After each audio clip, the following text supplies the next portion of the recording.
Dans le terrible conflit qui l'oppose à sa belle-mère Laetitia Hallyday autour de la succession de son père Johnny, disparu le 5 décembre 2017, Laura Smith peut compter sur un soutien de taille en la personne d'Eddie Mitchell.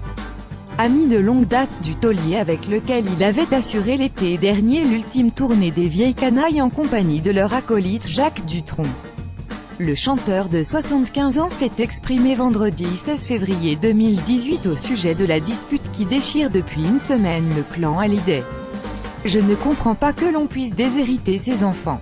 Étant le parrain de Laura, il est normal que je la soutienne », a-t-il déclaré dans un communiqué transmis à l'AFP par son attaché de presse. Johnny Hallyday était quant à lui le parrain de Pamela Moine, née en 1982, fille cadette d'Eddie Mitchell. Contactée le même jour par BFM TV, Régine a également réagi à l'affaire, soutenant publiquement Laura Smith et David Hallyday. « Je suis étonnée que Johnny puisse faire une chose pareille parce que c'est un homme d'une grande intelligence, d'une grande bonté. J'ai vu naître David, je connais Laura et ce ne sont pas des enfants avides.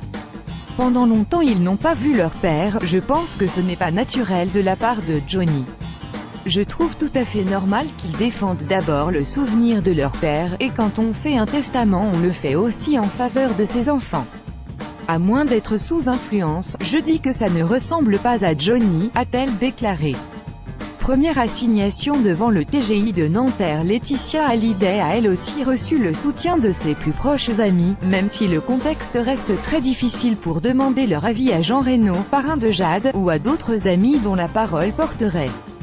Des documents produits jeudi 15 février par RTL et Le Point ont fait état de donations du chanteur à ses deux aînés, Laura Smith, 34 ans, fille de Nathalie Baye, et David Hallyday, 51 ans, fils de Sylvie Vartan, ainsi que d'un versement mensuel à sa fille, raison pour laquelle il les aurait délibérément écartés de son héritage au profit de son épouse Laetitia Hallyday et de leurs deux filles Jade et Joy. Laura Smith a fait une assignation en début de semaine devant le TGI de Nanterre, comme elle l'avait annoncé, pour contester le testament de son père. Elle estime, avec son frère, co-demandeur dans la procédure, avoir été déshéritée au profit de la veuve de Johnny. Or, le dernier testament de Johnny Hallyday a été rédigé en vertu de la loi californienne, devant un notaire américain et dûment enregistré. Dans ce dernier testament il apporte en pièces jointes les preuves des donations à ses deux premiers enfants, pour un montant de plus ou moins 13 millions d'euros. Johnny Hallyday était résident américain depuis plusieurs années à Los Angeles avec Laetitia et leur fille Jade, 13 ans, et Joy, 9 ans. Et contrairement à la loi française, qui ne permet pas de déshériter ses enfants, la loi californienne l'autorise. Alors que des chiffres non vérifiés circulent, on parle de 100 millions d'euros, ce serait d'après nos informations une somme avoisinant plutôt 20 à 30 millions d'euros que représenterait cet héritage. Abstraction faite des dettes, estimée vendredi à 10 millions d'euros par Jean-Alphonse Richard au micro de RTL dans 3 minutes pour comprendre cette bataille.